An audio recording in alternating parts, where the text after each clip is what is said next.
Olá, começa agora mais um FEComércio Orienta e hoje o nosso bate-papo é sobre crimes cibernéticos. Só para se ter uma ideia, foram mais de 37 milhões de tentativas de golpes virtuais no Brasil em 2023. E as principais atingidas são as pequenas e as médias empresas. Para falar sobre o assunto, eu estou com a assessora da FEComércio São Paulo, Kelly Carvalho, e também com o consultor da Federação, Caio Lima.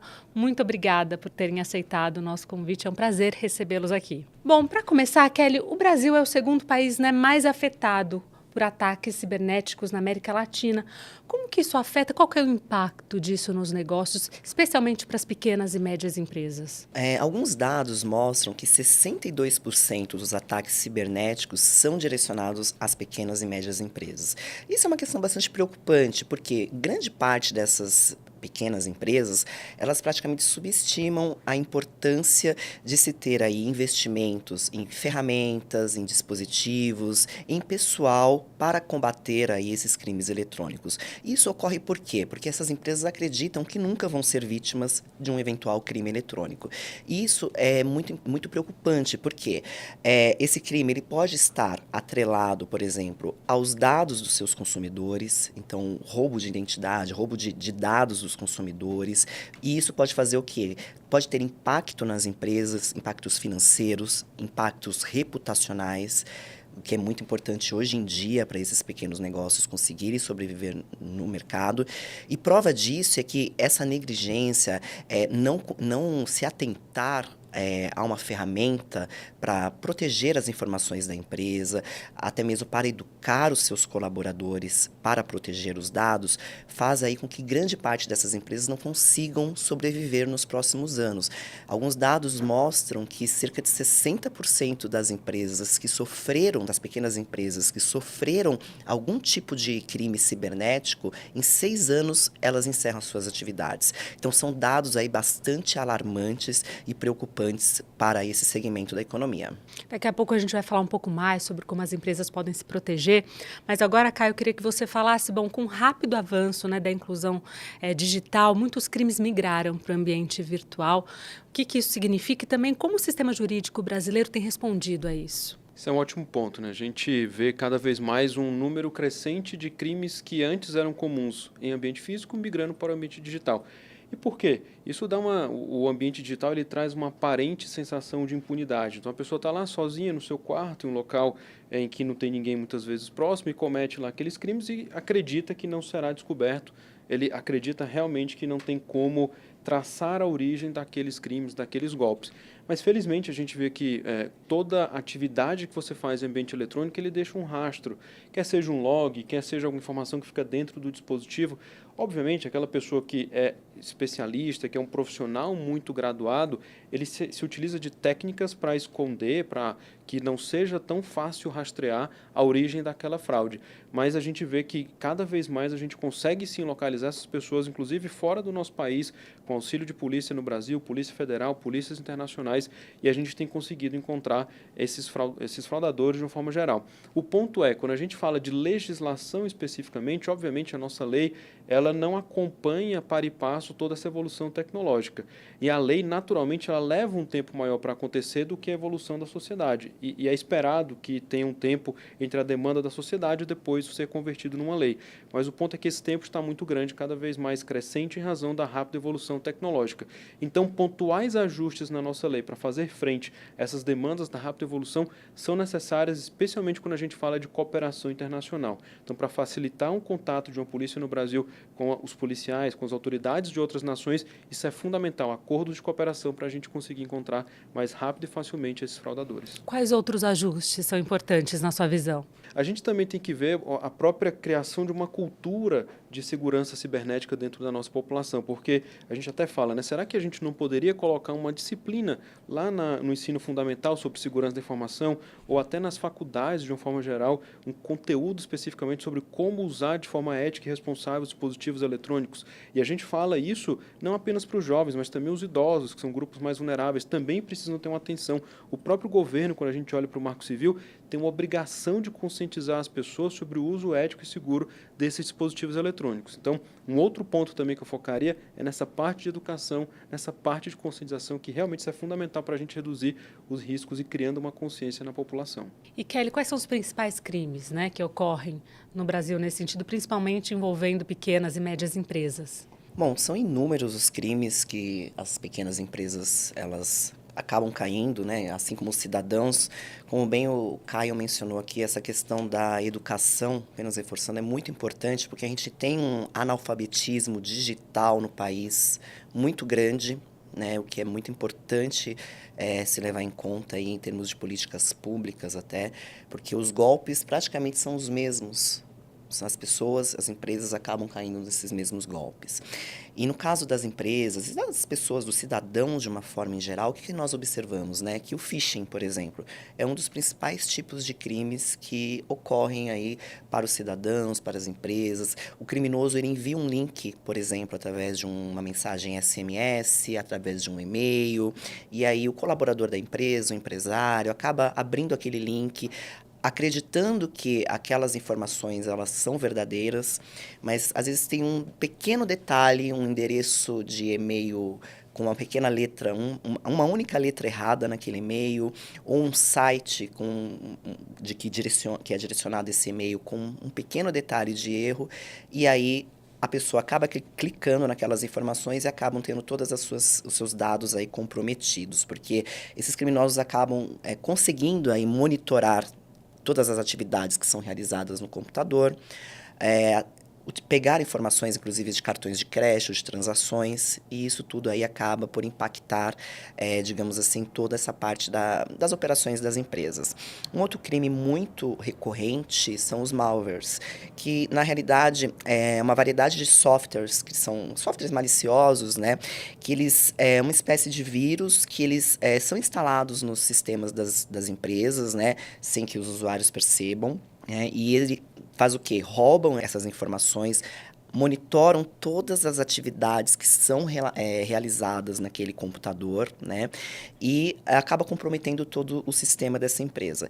E um outro que é muito importante é o ransom, que é uma derivação do malware que acaba o quê? Sequestrando aquelas informações, uma espécie de um sequestro daquelas informações. Porque a empresa acaba ficando sem acesso a dados operacionais, a dados do seu sistema, e para ter acesso àquela informação, muitas dessas empresas acabam tendo aí que pagar um resgate. Só que esse resgate muitas vezes não significa que ela vai ter de volta aí os seus dados. Então, assim, existe aí uma questão bastante preocupante. E também, claro, inúmeros outros golpes, como, por exemplo, a própria questão de falsificação de boletos da empresa. O cliente acaba recebendo um boleto acreditando, por exemplo, que é verdadeiro, que é da empresa, só que tem ali todas as informações, mas o código de barras direciona para o criminoso em si. A questão do próprio site de compras falsificado, ou os leilões falsificados. Por que falsificados, na realidade? Tem um erro, o site é muito parecido com o verdadeiro, mas consta algo que não é uma letra ou um ponto com um ponto, alguma outra designação que faz com que a pessoa que for fazer uma compra naquele site, numa plataforma online, por exemplo, acaba sendo induzida a erro comprando e quando verifica, não é o site da empresa. E sem contar também que as empresas, inclusive os pequenos negócios, também vêm sendo bastante impactados, inclusive através das redes sociais, porque nós temos anúncios hoje que ainda vinculam nas redes sociais com páginas que são falsas, criadas para aquele tipo de crime, que também induz o consumidor a realizar a compra, por exemplo, de um pacote de viagens, algum benefício em bares e restaurantes, ou então até mesmo acreditando que vai ganhar ali um cupom de desconto para comprar no varejo físico, por exemplo. Então, existem aí inúmeros riscos que englobam os negócios, os cidadãos, e por isso que é tão importante reforçar, porque novamente, os crimes são os mesmos e as pessoas têm que se atentar cada vez mais para minimizar aí esses riscos potenciais. E já entrando na questão da prevenção, quais melhores práticas as pequenas empresas, as empresas em geral, podem adotar, né, sem comprometer muito seus orçamentos, né, o que é importante também para se prevenir em relação a esses crimes? É exatamente, porque até mesmo um dos fatores inibidores, né, da proteção da empresa é a questão relacionada a custos, a investimentos, né? Muitos pequenos negócios, eles sobrevivem hoje praticamente com o seu fluxo de caixa diário ali. Então, é muito importante, por exemplo, a questão da educação dos seus colaboradores, né?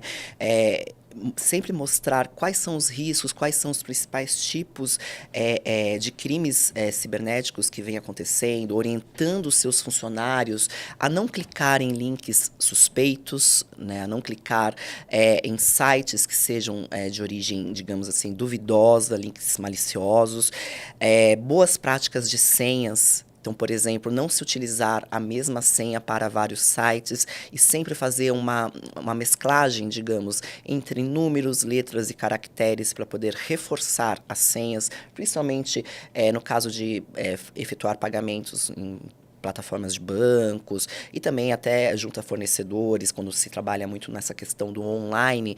Então, se atentar a essa questão do reforço de senha e também relacionado à questão da autentificação de 2 fatores. Então, sempre ter uma forma aí de poder confirmar essas informações através de um outro dispositivo. Então, tudo isso acaba fazendo com que se torne aí mais seguro essas questões. Um outro ponto é a questão dos antivírus. Então, ter sempre um antivírus, um anti-malware é importante para evitar aí algumas vulnerabilidades nos equipamentos da empresa, nos computadores, nos dispositivos móveis, evitar até mesmo a entrada, né, de ameaças externas, né, nesses dispositivos que possam aí comprometer todas as informações dessas empresas. Realizar, claro, backups automáticos, acho que isso é muito importante, mas sempre considerar esses backups não centralizados na rede principal, sempre ter um backup paralelo à rede principal, porque senão não adianta nada fazer um tipo de backup, porque as informações estarão comprometidas. Então, ter um backup externo capaz aí de proteger e ter acesso àquelas informações é fundamental e, periodicamente, claro, fazer testes para verificar se aquele backup está sendo realizado de forma correta. Atualizações também dos sistemas operacionais. Então, assim, isso é muito importante, porque tanto nos smartphones, como nos computadores, nos laptops, geralmente essas atualizações elas já vêm aí em decorrência de alguma prática que vem acontecendo no mercado, então essas empresas elas já fazem essas atualizações com as devidas proteções. Então, realizar essas proteções, essas atualizações é muito importante, e às vezes as empresas elas negligenciam isso, elas não fazem essa atualização, às vezes acham que demora, não tem conhecimento, então é muito importante estar atento a isso. E, claro, manter-se informado. A informação na era que nós estamos falando, principalmente de inteligência artificial, estamos falando de crescimento de crimes cibernéticos, então ter acesso a tudo que vem acontecendo de informações sobre as principais práticas de crimes cibernéticos, bem como se proteger e educar, orientar os seus funcionários e orientar o próprio empresário é fundamental para evitar aí um possível fechamento dessa atividade, um possível dano à reputação dessas empresas. Oi, Caio, agora falando sobre a legislação que já existe, né? Como a LGPD ela se aplica nesse contexto de cybercrimes, principalmente em relação aos pequenos negócios?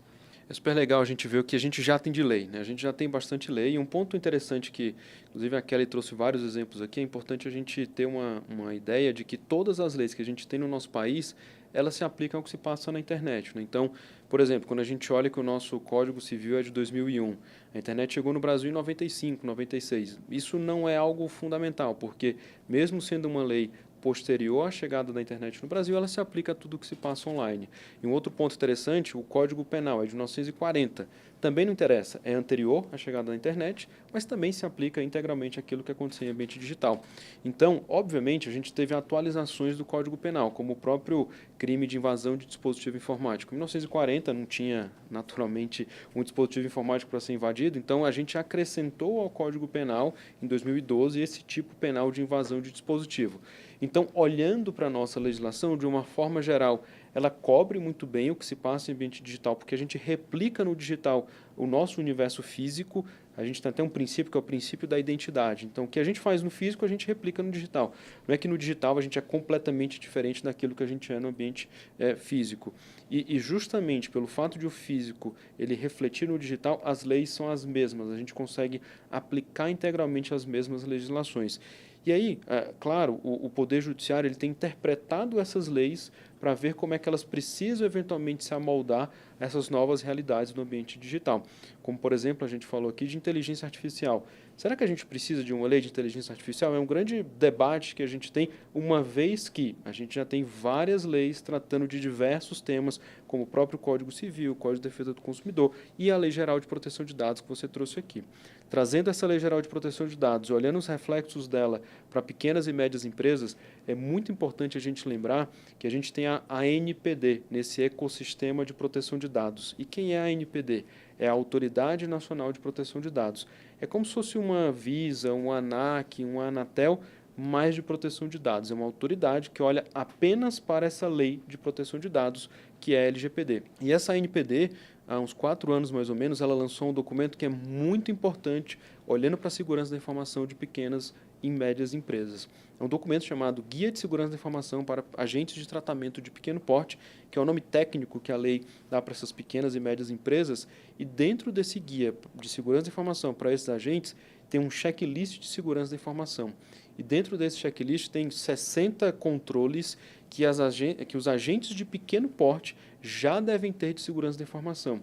Então, se a gente for ver lá, por exemplo, essa parte de uso de duplo fator de autenticação, como você falou, Kelly, se a gente for ver também a gestão contratual, será que nos nossos contratos a gente já tem prevenções ou cuidados de segurança da informação?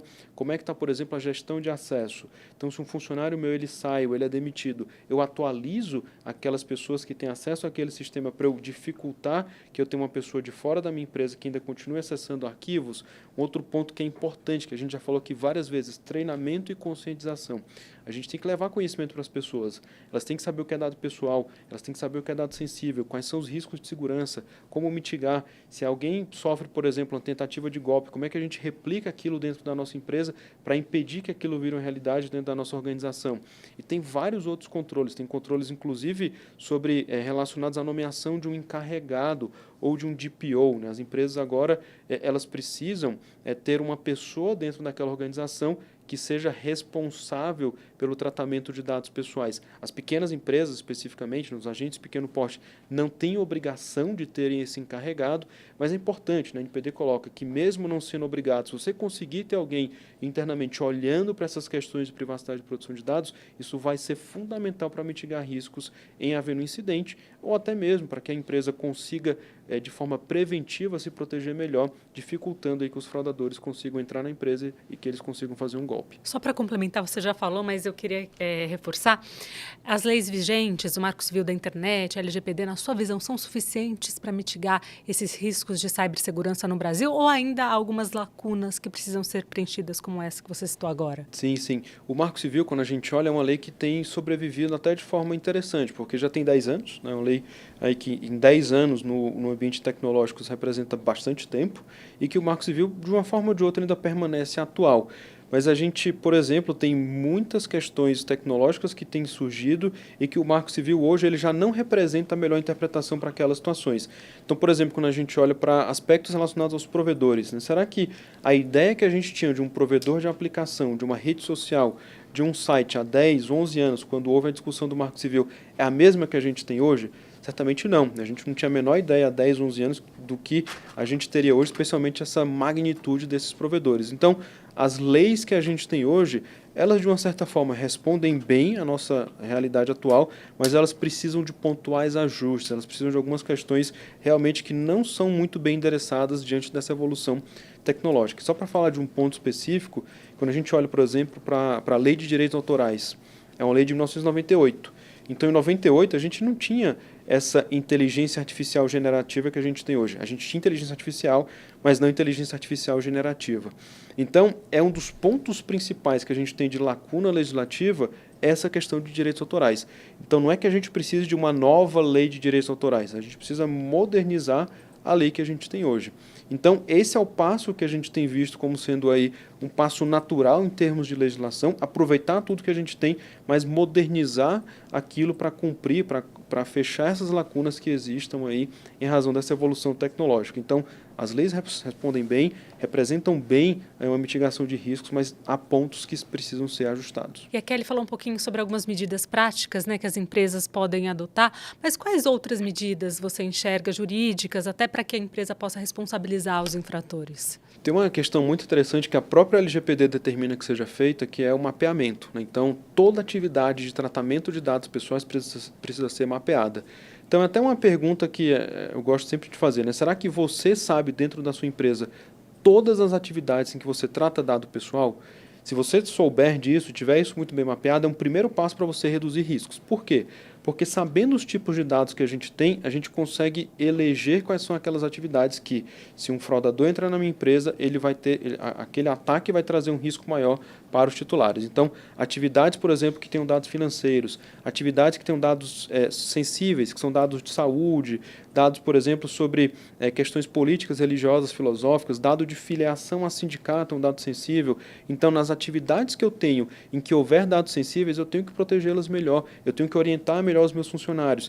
Então, uma primeira sugestão que a gente dá é mapear as atividades de tratamento de dados pessoais e depois fazer um olhar crítico em cima disso, para justamente ir em cima daquelas atividades que tragam um risco maior para aquela organização. Um segundo ponto é ter políticas muito bem atualizadas de acordo com a realidade daquela entidade, daquela empresa. Então, por exemplo, será que você tem uma política de resposta a incidentes de segurança?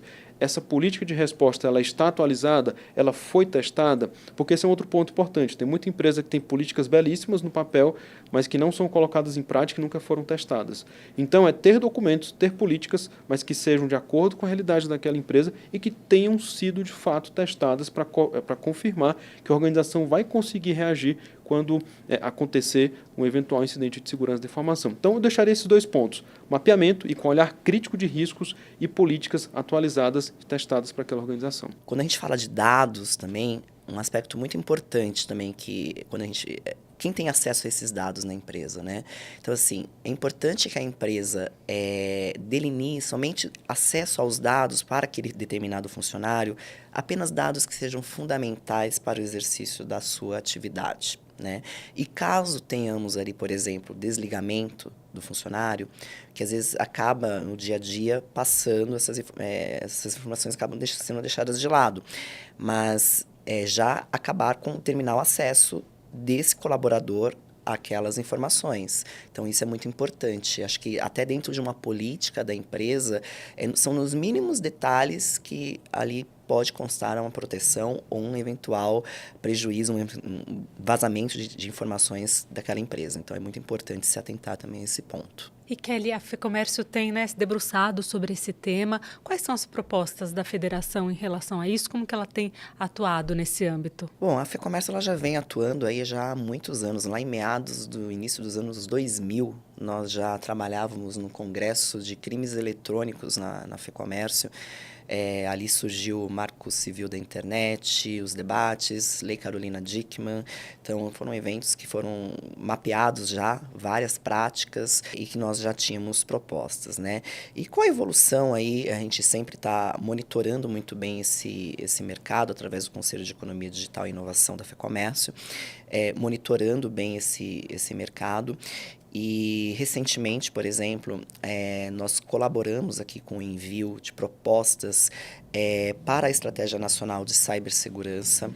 E, dentre essas propostas, elas contemplam ali a questão da própria parte de educação, né, de termos ali, por exemplo, no ensino médio, uma matéria, uma disciplina muito focada nessa parte de crimes cibernéticos e também a parte de inovação, que isso é muito importante, né, acesso a essas novas tecnologias e quais são os cuidados que devem ser tomados, né, pela população de uma forma em geral. Também a própria questão de termos aí linhas de crédito, investimentos para as pequenas empresas. Essas pequenas empresas elas têm dificuldades de acesso ao crédito, e muito mais ainda quando a gente vai falar em termos de investimento para a segurança, Então, essas empresas elas precisam de recursos para poder ali investir em tecnologia, capacitar pessoas ou até mesmo contratar pessoas ou consultorias para ajudar ali naquele processo da empresa. E dentre outros aspectos, uma maior colaboração, que tenhamos aí uma estratégia nacional de cibersegurança que envolvam todos os atores da sociedade, então governo, empresas, os cidadãos de uma forma em geral, para que tenhamos aí uma melhor política focada aí nesse combate aos crimes cibernéticos e que, claro, como bem o Caio que também mencionou, que não desestimule a inovação, não seja algo que proteja os cidadãos, protejam as empresas, mas que também permita aí que, por exemplo, a gente tenha a inteligência artificial, que ela venha gerar novos negócios. Então, e a FEComércio vem fazendo muito esse papel de articulação com o poder público na defesa de algum desses pleitos. E também na parte, claro, de orientação. Então, orientar o pequeno empresário, como a gente mencionou aqui anteriormente, o pequeno empresário ainda tem dificuldades de entender os principais tipos de crimes. Os crimes são os mesmos, eles acabam caindo nos mesmos crimes. Então, recentemente, a FEComércio lançou um e-book que está disponível no nosso portal da FEComércio, que é possível ali ter acesso a quais as principais práticas e quais os cuidados que devem ser adotados pelas empresas para não caírem ali naquele golpe. Então, é importante que o pequeno empresário tenha acesso a todo esse conteúdo que sempre evolui, que a FEComércio sempre está atualizando de forma aí a ter um melhor ambiente de negócios. A gente vai disponibilizar aqui o link para que todo mundo possa baixar esse material tão rico. Bom, nosso tempo está chegando ao fim. Quais são as considerações finais, orientações finais para quem está nos assistindo? A FEComércio está aqui na defesa das empresas, sempre encaminhando pleitos ao poder público de forma a melhorar o ambiente de negócios. Para as empresas, o que é muito importante, ter atenção ao manuseio dos seus dados, ao cuidado com seus sistemas, sempre buscar pela atualização de softwares, buscar ter um antivírus que proteja as suas informações, capacitar os seus colaboradores, tudo de forma aí a manter a sustentabilidade do seu negócio. Então, é fundamental, a informação é fundamental diante aí dessa transformação digital, principalmente levando em conta que daqui para frente só vamos ter mais inovações. Nós falávamos antes do Pix, logo vamos ter o Drex, a moeda digital. Então, é muito importante ficar atento a tudo que está acontecendo, as inovações e as possíveis implicações para garantir ali essa sustentabilidade do negócio. Informação é sempre a chave de tudo, né? Isso. Caio. Tem só uma questão final aqui que eu gostaria de trazer. A gente falou muito na perspectiva interna, olhar para dentro da empresa, saber como é que nós estamos internamente. Mas tem um ponto que a gente tem visto que os principais incidentes de segurança têm acometido, que é justamente no momento em que a gente trafega os nossos dados com terceiros prestadores de serviços. Então, essa também é uma questão fundamental. Mesmo pequenas e médias empresas, quando elas forem contratar outras organizações, elas têm que ter muito cuidado sobre com qual cuidado, qual é o zelo que aquele prestador de serviços vai ter em relação àqueles dados que eles foram tratados dentro daquela organização. Então, trabalhar nos contratos, trabalhar muito bem no mecanismo de transferência daqueles dados, proteger os arquivos com senha, quer sejam planilhas, arquivos de texto, mas tentar colocar uma camada adicional de segurança e ter realmente muito zelo em como que aquele terceiro vai excluir aqueles dados uma vez que o serviço tenha sido prestado. Então, é todo esse olhar interno, essa conscientização interna, mas não podemos perder de vista também os prestadores de serviços. Historicamente, os principais incidentes têm acontecido no lado desses prestadores, no momento em que eles recebem dados e não apagam uma vez prestado o serviço, ou não tem todo aquele cuidado que a gente tem dentro de casa, eles não têm lá naquela organização, quando elas tratam esses dados em nome de um terceiro. Então, é ter esse cuidado, ter esse zelo, não só dentro de casa, mas também com esses prestadores de serviço. Principalmente, né, para os prestadores de serviços da empresa, os terceirizados, né, essa questão de, às vezes, levar o dispositivo da empresa quando faz o home office, por exemplo. Acho que é uma questão muito importante também ter uma VPN, algo que proteja os dados da empresa, porque esse também é um risco que está iminente diante dessa nova realidade que nós tivemos aí pós-pandemia. Então, o trabalho híbrido, né? Então, e muitos desses colaboradores acabam levando seus dispositivos da empresa para casa para poder trabalhar. Então, ter uma VPN, mesmo no ter computador pessoal também, exato, ter um equipamento que proteja as informações informações e evite aí um eventual vazamento de informações, de dados, né, e até segredos de negócio, que é muito importante ser levado em conta. E se há essa possibilidade, como você falou, de usar equipamentos pessoais para fins corporativos, o ideal é ter uma política sobre como que eu posso usar esse equipamento, que é meu pessoal, para fins corporativos.